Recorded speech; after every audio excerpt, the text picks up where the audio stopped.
All right. Hello, everyone. Welcome to the show. Today we're going to be talking about OpenStack, and how not to fail running it on top of Kubernetes.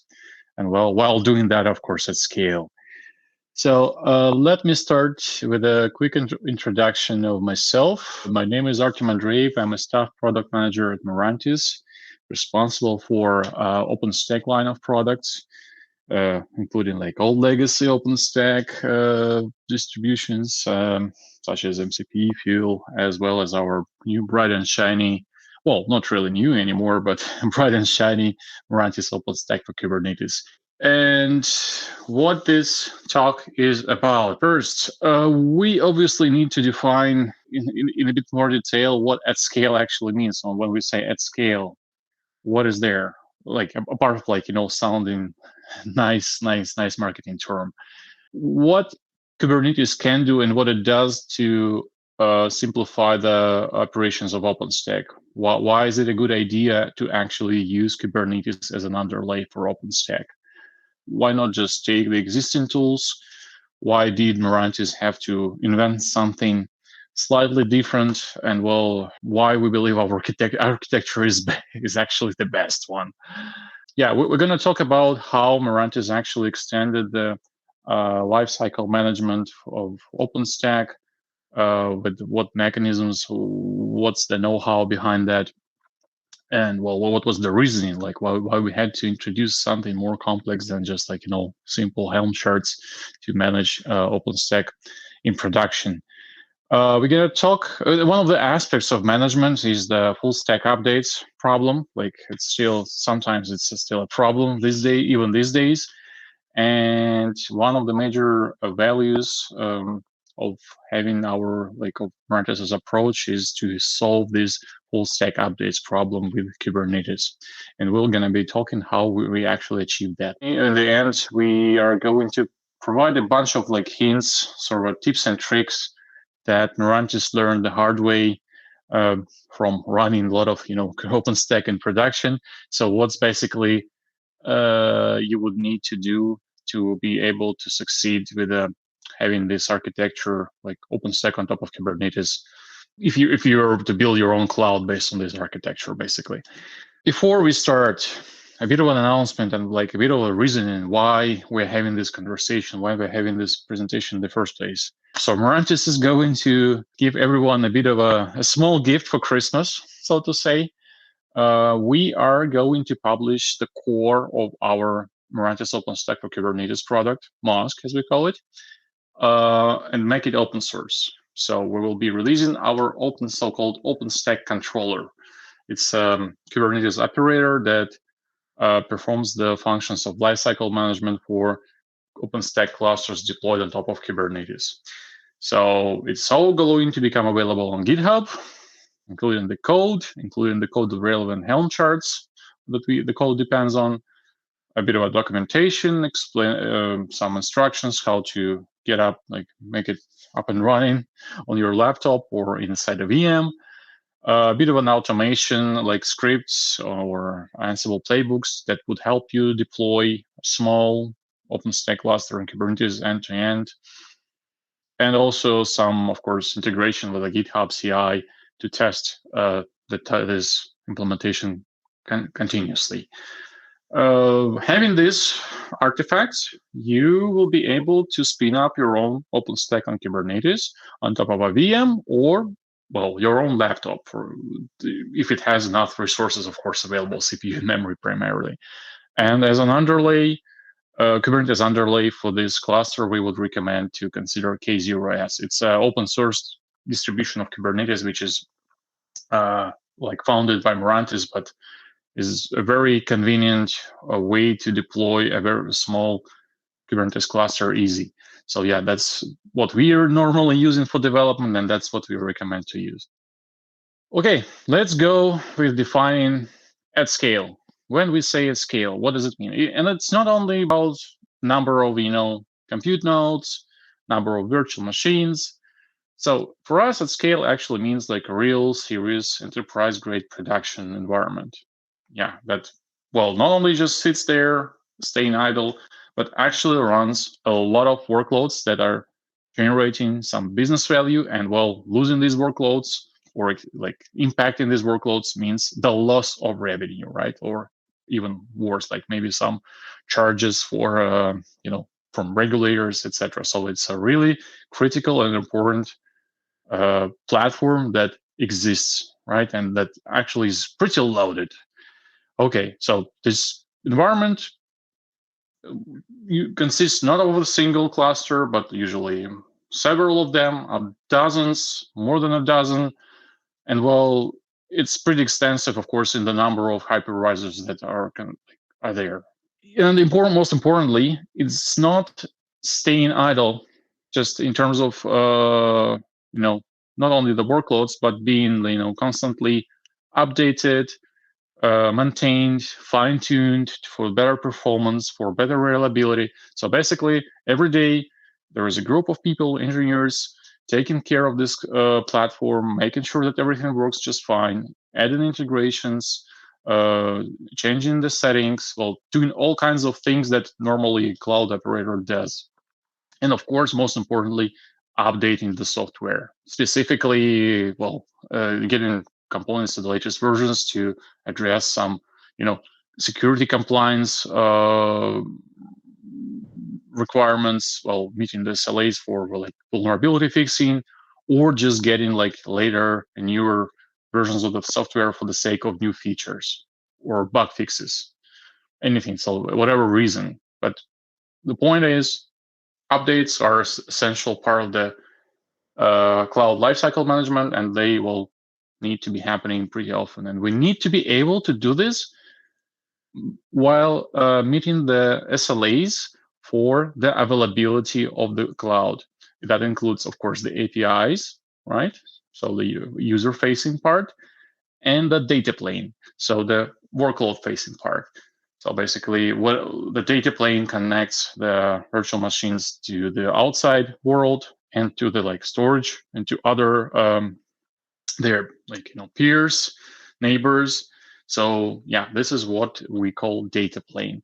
And of course, we as an enterprise grade kind of a operator for a for a cloud, we have to have certain SLAs that we promise to our customers that we're going to be meeting, right? And so that's important part of the kind of a at scale cloud environment.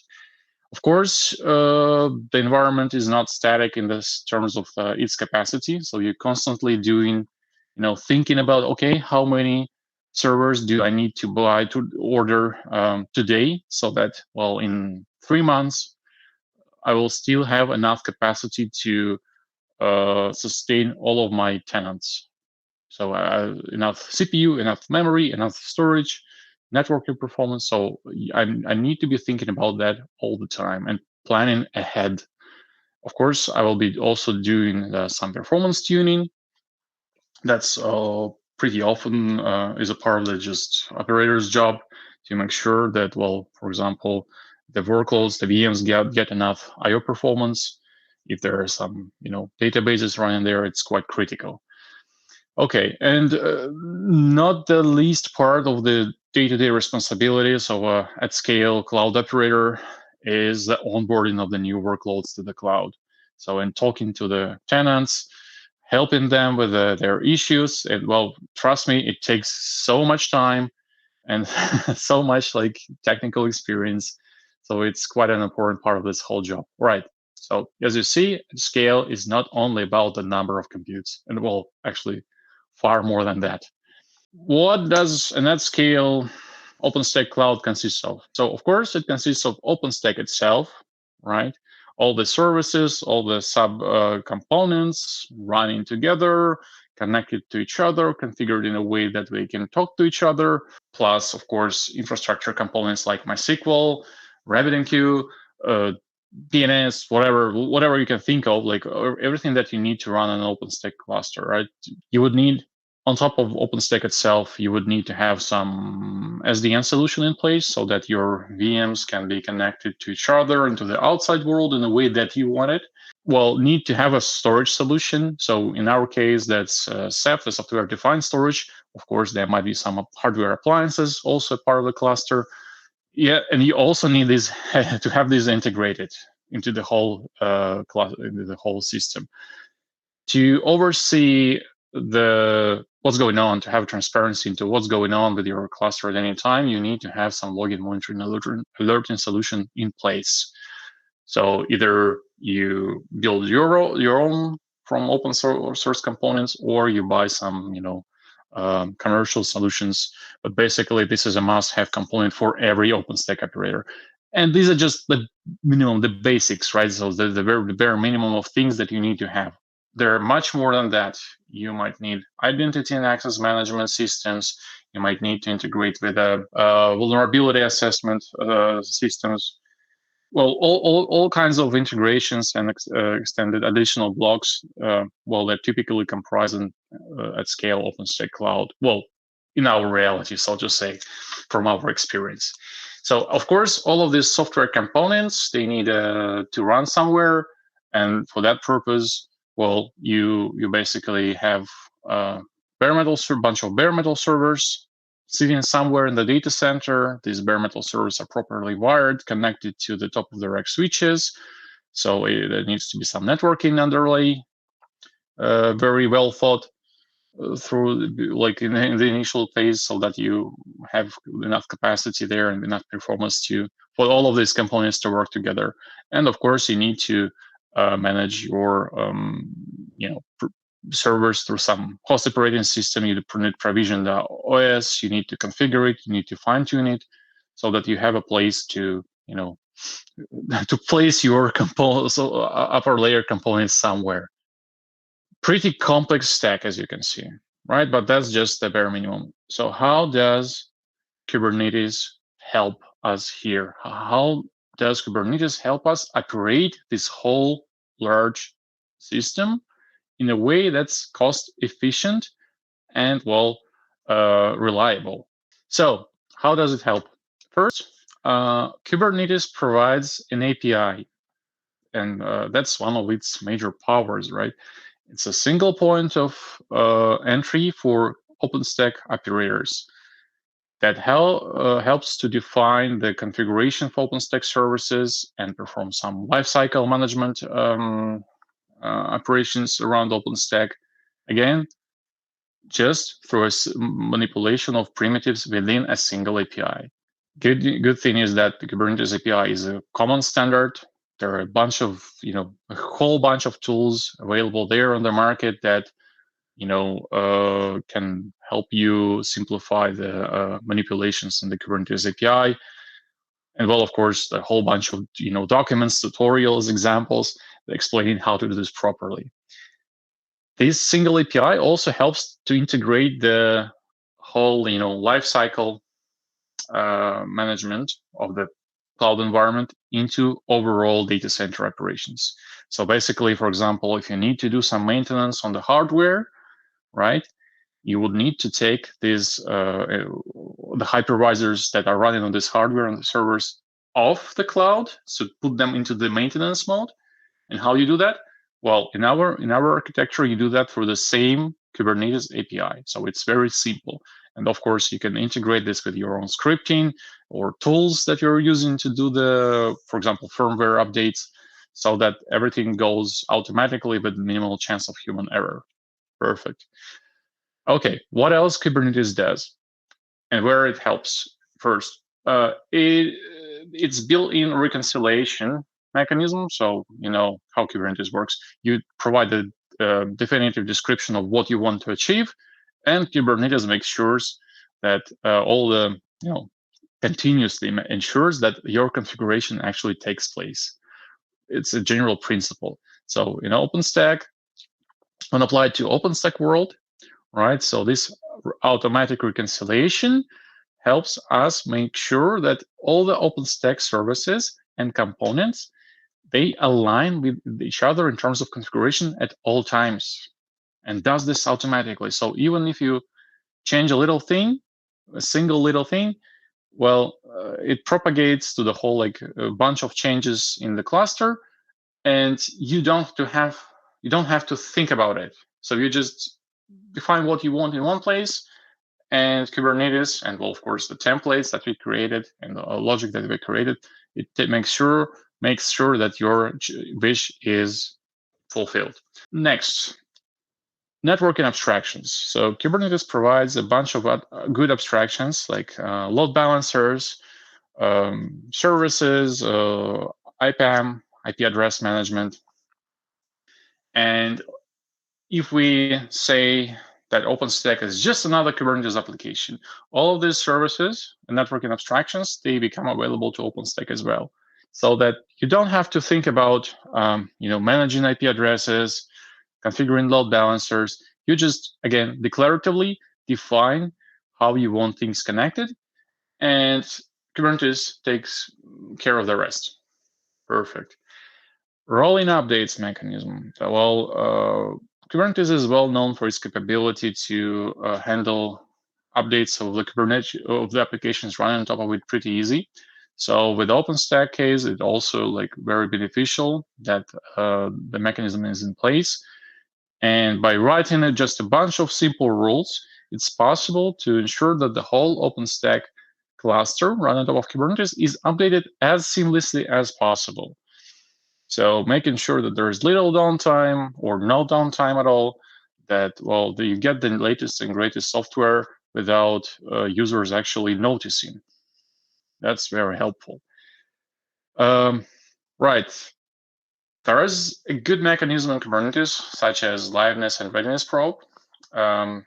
It's a great thing for Kubernetes applications to report their status to the orchestrator, to the Kubernetes internal status, of course. So that helps the orchestrator make good decisions around, restarting certain pods, restarting certain components, or waiting for the certain components to become more healthy, or all kinds of decisions that one probably would need to take when doing like lifecycle management of the cloud. And these manual decisions. Well, in this case, it's all automated, of course. So this mechanism, when applied to OpenStack, it really helps us to improve the updates as well, because we make the orchestrator more aware of what's going on inside OpenStack. And that's a big advantage actually of this architecture. And of course, self-healing, that's one of the aspects where this internal state might be reporting might be very important. So with the liveness probes, and readiness probes, the Kubernetes is capable of detecting failures in the OpenStack cluster and healing these failures by restarting certain specific components, and of course, checking their state all the time, right? So it basically is watching what's going on, and if something is wrong, restarts the pods, and if it fails after a number of attempts, it only then it will call for your attention and say, well, guys, you need to intervene. Something is really, really wrong there. So that really saves a lot of trouble for operators in real life, especially like of big clusters. OpenStack and Kubernetes is a great idea. Everybody loves that. So then the next question is, okay, like it, how do I get it? How do I get it deployed? Well, for the starters, you can just take OpenStack Helm. It's an open source project. It's basically a bunch of templates that describe how every OpenStack service can be deployed as a Kubernetes application. Pretty simple to use, pretty good documentation. A few problems though, especially when applied to like real world.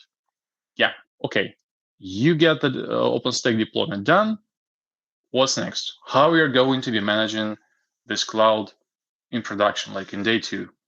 The problem is that Helm charts are pretty static, right? Yeah, you can change a number of configs, but that's pretty much it. But managing OpenStack, in real world is much more than that, than just changing configs, as we previously described.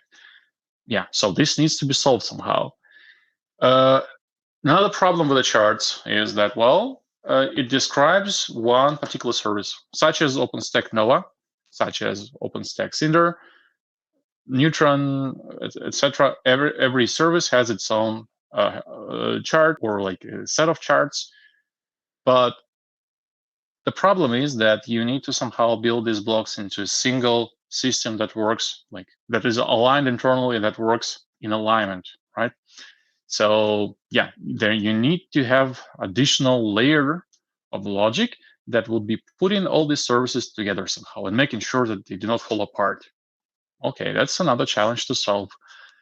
Well, charts are pretty low level in terms of the amount of settings, like really fine-grained settings that are available to you. You need to understand, well, every particular configuration parameter, what it means, how it needs to be aligned with other settings, with other like backend configurations, like across all the services. It's a pretty, tough job. So you need to have a lot of experience with OpenStack to understand how the components are tied to each other, and will be able to translate these connections to like configuration parameters.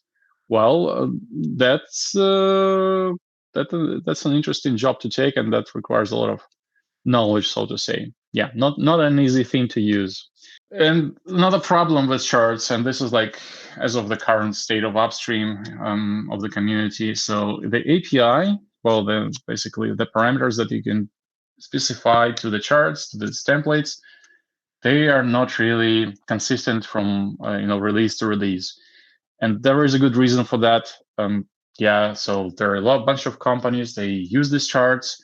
Sometimes they want to add new features to be able to configure that or this in OpenStack, and they just add it there. And well, there is little control in the community into who is adding what. So sometimes it just happens that the values that you previously used to work for you update the chart, boom, and everything gets broken. And you will not tell if that it is broken until you actually you see the problem, like until it breaks. And so yeah, that's fine for a development environment, that's fine for testing, but when it comes to production, I would prefer not to have such surprises in the first place. Conclusion here, we need some additional layer of logic that would be smart enough to do the lifecycle management for OpenStack and all the side additional, auxiliary components that comprise your OpenStack environment. So ideally, such a smart lifecycle management solution needs to have an API, right? That will be versioned, that will be controlled. So it's backward compatible. There are no sudden breaks. That is comprehensive, meaning that it covers different services and provides a single API to control them all and make sure they're aligned. And of course, helps inexperienced cloud operators in terms of preventing them from making mistakes or shooting their own feet, like doing something stupid, right? So smart enough. This solution needs to handle OpenStack version updates. Yeah, because getting from, for example, Yoga to the latest Caracal, it's not an easy job. It is much easier than it used to be these days, but still it takes some thinking and some experience. So there is a certain sequence of actions that needs to be executed, and it would be great to have this automated. So luckily, this kind of a logic, is capable of covering these use cases as well. Ideally, it needs to be able to perform some additional day-2 operations as well. Like, what do? You do backups of the data OpenStack database. You do rotation of credentials, like admin password. For enterprise environments, they often dictate that every credential needs to be rotated once a month. And imagine if you do something wrong, like not put this new generated password into all of the services that need to have it, the cluster will fall apart. Obviously, this is something that needs to be automated with this additional lifecycle management layer. And well, it should not only cover the OpenStack itself, obviously, but of course the interaction of OpenStack with the software-defined networking, with SAF or SDS, software-defined storage, and well, be able to coordinate changes across all of these components, all of them, right? Not just OpenStack. It needs to be able to go further down the stack when doing updates, making sure that, well, minimal impact is there or no impact is there on the workloads when you're making changes to the software, when you're bumping versions.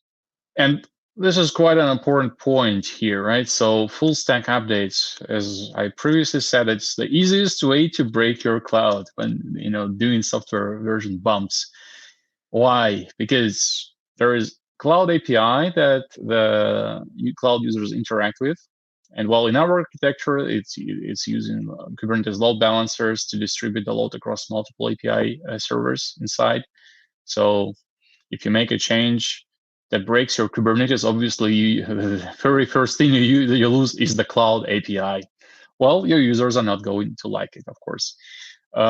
If we talk about making changes further down the stack, for example, host operating system, right? So SDN is usually integrated with the components of the host operating system. For example, if we talk about OVN or Open vSwitch based, so there are components that run on the very low level. And well, if you update their own package or change their own configuration setting there, you might just make all of your virtual machines lose the connectivity to the outside world, which is, again, a bad thing to happen. Same problem with the software-defined storage, right? Virtual machines need to be able to read the data from, well, if we talk about Ceph, it's Ceph OSDs. And well, making a wrong move on the level of bare metal, on the networking configuration level, or host operating system, well, might cause your virtual machines not to be able to read or write some important data. So it's a very, very easy to make a wrong move when updating your cloud, to put it very simply. So how do we solve this problem with smart lifecycle management? So what we do, in our architecture, every significant subsystem has its own lifecycle management module. Well, to put it very simply for people who know, like, not new to the OpenStack world, it's a controller. It's a controller that basically a program that runs as a Kubernetes pod in container and interacts with the Kubernetes itself and with the outside world through specific, like very, very well-defined APIs. So in our system, every major in our architecture, every major subsystem has its own controller lifecycle, which is responsible for its lifecycle management. And these controllers, they work together. They know about each other. They interact through some APIs. And with the another controller that is responsible for management of the underlay, right? The Kubernetes, the host operating system, and well, bare metal itself.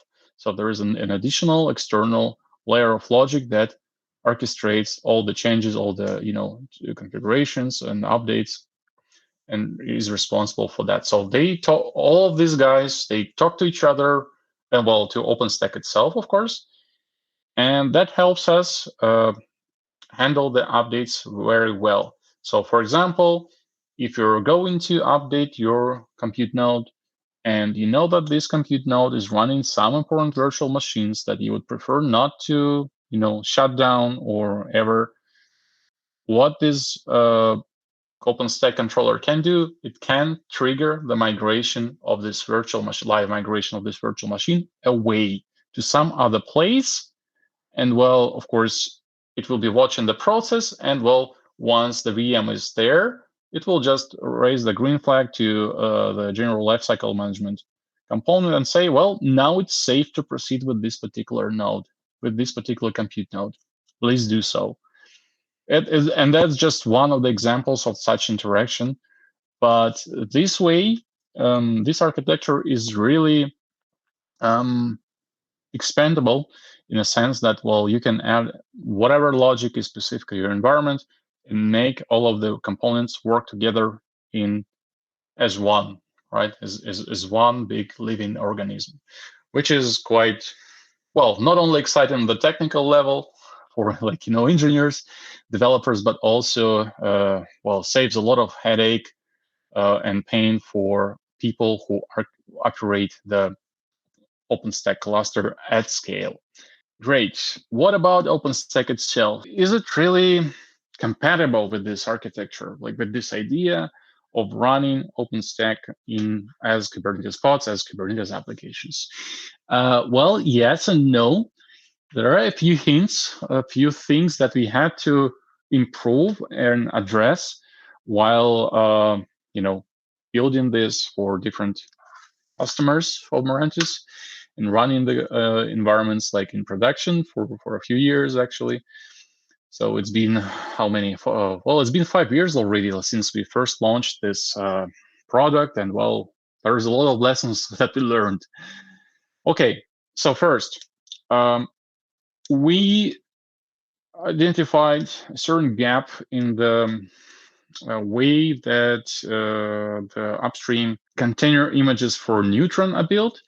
That meaning that, we need a way to report the internal status of the L3 agents responsible for L3 routers in OpenStack to the orchestrator, to Kubernetes.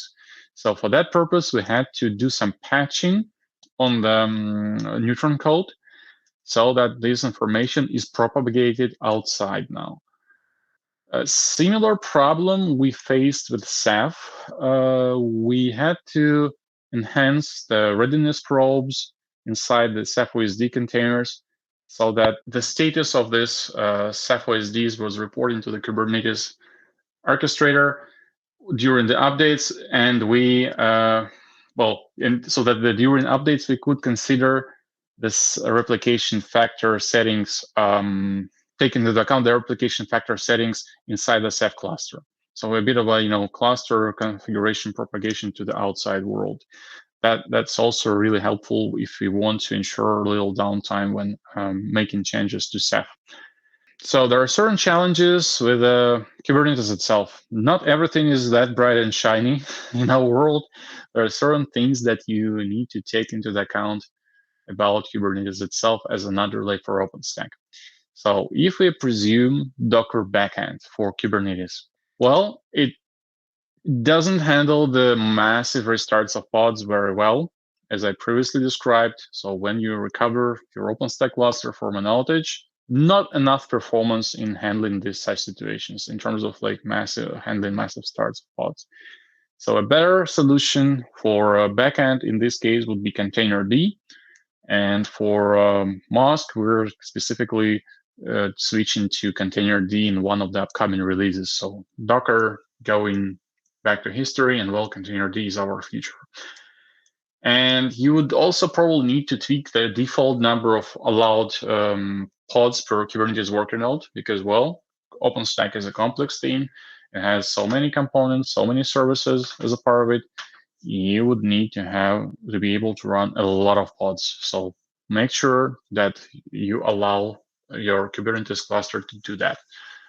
etcd as a persistency layer for Kubernetes. It requires special attention.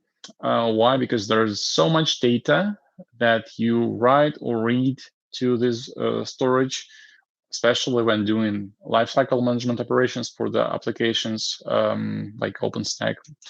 And you need to make sure that, it has enough capacity, and B, the data retention, the retention of the data that is stored there is properly configured so that, you don't, bloat your and clog your etcd database, right? Probably it's sometimes a solution to actually have a dedicated etcd cluster at all. Yeah, that also helps. Just have it somewhere sitting on 3 dedicated hardware nodes for performance. Right. So in the conclusion, I'd like to make a few advertisements here. So first of all, Mirantis OpenStack for Kubernetes 24.3 is out. We had an announcement a couple of weeks ago. It provides a bunch of interesting improvements. One of the most important is like OpenStack Caracal. It's our next LTS release, and well, a bunch of good features both for cloud users and cloud operators. So I encourage everyone to go read more about this release in Mirantis blog.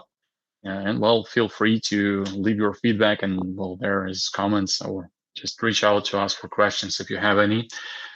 In addition, I'd like to mention a couple of webinars that are going to be held by my colleagues in November. So enhancing service availability with Kubernetes in power interrupted environments. That's the first one.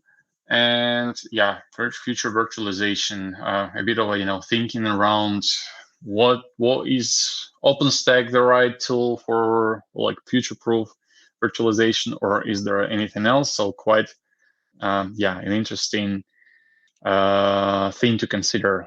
That's the end of my presentation. I hope that you enjoyed the talk. And well, in case you're looking this offline, please don't hesitate to reach out to me directly or to Mirantis and leave a message on our website if you want to learn more about our Mirantis OpenStack for Kubernetes product or any other offerings that Mirantis is there to provide. Thank you very much. Wishing everyone a great rest of the day, and well, hope to see you soon. Thank you.